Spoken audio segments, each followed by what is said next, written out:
அந்த குட்டால அவன் அடிச்சிட்டான். அவன் என்ன பேக்கரின்னு கூப்பிட்டா என் பேரு பேக்கரி கிடையாது நீவின்னு சொன்ன அடிச்சிட்டான்.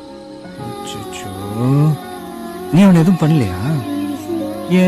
நீ தானே சொன்ன பேபி எல்லார்கிட்டயும் அன்பா இருக்கணும், சண்டை போடக்கூடாதுன்னு. ஓகே பேபி, அதுக்காக தப்பே பண்ணாம இப்படி அடி வாங்கிட்டு வரணும்னு உனக்கு நான் சொல்லி தரலையே. அவன் உன்னை அடிச்சது தப்பு தானே பேபி? ஆமா, ரொம்ப தப்பு பேபி. சாரி சொன்னா? என்ன பார்த்து சிரிச்சான். சிரிச்சா? அவன் சும்மா விடக்கூடாதுல்ல பேபி. இப்போ ரோட்ல ஒரு மாடு இருக்கு. இரும்பு மாடா பசு மாடா? ஏதோ ஒரு மாடு. நான் என்ன சொன்னாலும் நம்புறேன்.